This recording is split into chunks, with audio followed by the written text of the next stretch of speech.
What's up, Jeeple? Today I'll be showing you two different ways to fix lower quarter panels. The right way and the not so right way. So let's get into it. It's no secret that Jeeps like to rot out just about as much as Charlie Sheen likes in Women of the Night. So today we'll be fixing this. You're gonna start by grabbing a 10 mil and taking off this fender flare. And enjoy, because I guess all the bolts are gonna break.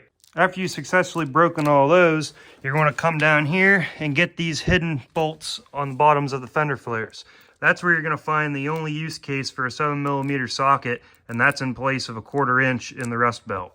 After that, your fender flares should just fall right off. Now we can get to the fun part, actually fixing the rust. Do not cut and fold this.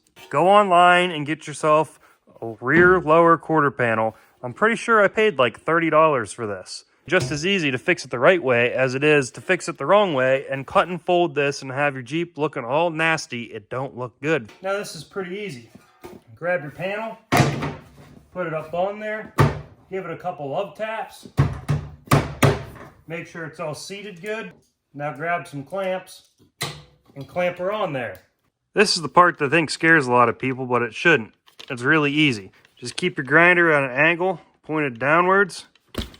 Doesn't have to be that steep, but maybe put some Bob Marley on because everything is going to be all right. Just keep her straight as you can. Now it's time to unclamp our piece of work here and see what we got.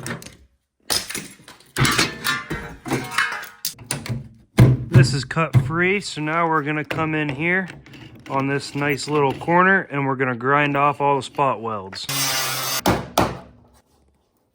Everything's been removed, so it's time to take the piece that we made.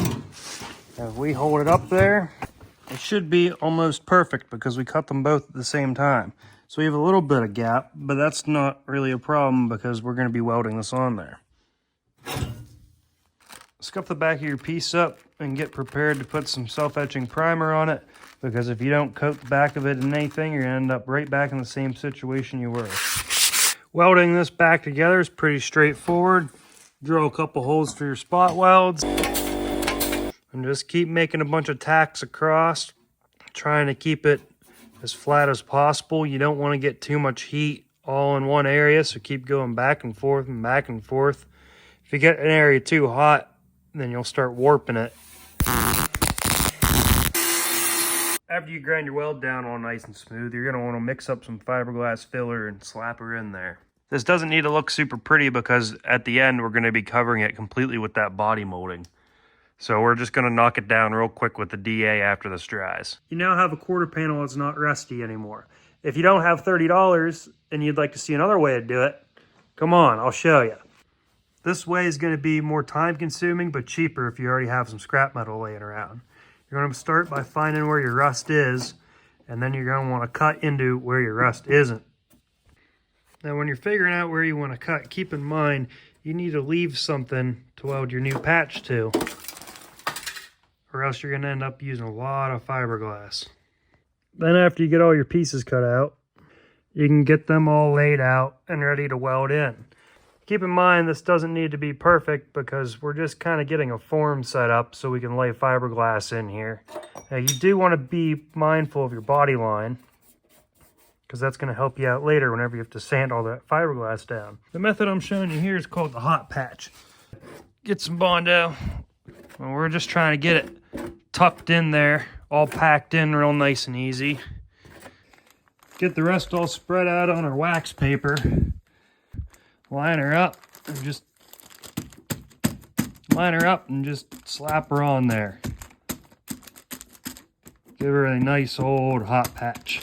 They're all pushed in. And now that it's dry, you can peel your wax paper off and see what you got. Now, over here, I must not have had enough on the wax paper. It was a little thin, but you can see that big hole that we had here is now perfectly filled. We got a little carried away up here too. I didn't want to go that far with it, but now it's time to knock it down and add some more to fill that hole. But that's where we're cutting this video off at. In the next video, I'll be showing you how to take the whole front clip off of this Jeep. But until then, we'll see you, Jeeple.